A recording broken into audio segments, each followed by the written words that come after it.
Le Zoom Écho d'Europe 1 matin. Bonjour Nicolas Barret. Bonjour Maxime. François Hollande l'a dit hier lors de son interview dans les jardins de l'Élysée, la reprise est là. Nicolas, vous me voyez arriver avec mes gros sabots.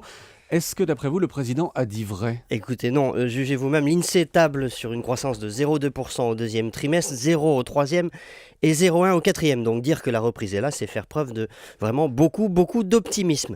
Alors vous me direz, tous les présidents annoncent le bout du tunnel, c'est du grand classique.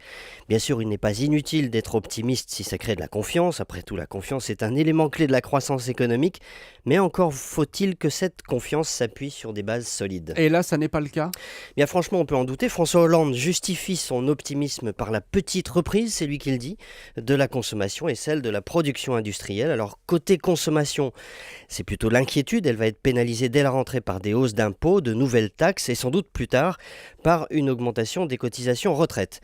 Côté production industrielle, la tendance est aussi fragile. Je vous cite un exemple pour comprendre. La production automobile en France, aujourd'hui, est inférieure de 35% à ce qu'elle était en 2007 avant la crise. Donc vous voyez bien que même s'il y a un petit frémissement, on est très loin d'avoir refait notre retard. Or, que se passe-t-il quand l'industrie tourne au ralenti pendant longtemps ? On finit par fermer des sites, par détruire des capacités. Ce qui fait que le jour où la reprise arrive, une partie du potentiel de croissance s'est volatilisée. Oui, mais on peut être optimiste. Ce potentiel, on peut le reconstituer. Alors oui, à condition d'investir massivement, mais le président de la République ne raisonne pas comme ça. Il croit à la théorie des cycles. Il croit qu'après une période de disette, la croissance va revenir mécaniquement en quelque sorte.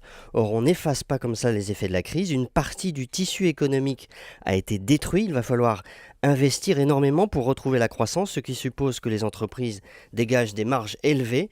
La reprise sera vraiment là le jour où nous aurons récupéré de fortes capacités d'investissement. Or, ce n'est pas le cas actuellement. Le chiffre du jour. 92% des recettes des amendes de stationnement sert, figurez-vous, à financer le recouvrement de ces amendes. En clair, les PV financent l'administration qui les gère. C'est un petit peu kafkaïen. 92%. Merci, effectivement, kafkaïen. Merci Nicolas Barret. C'était le Zoom Écho d'Europe 1 matin. C'était le Zoom Écho.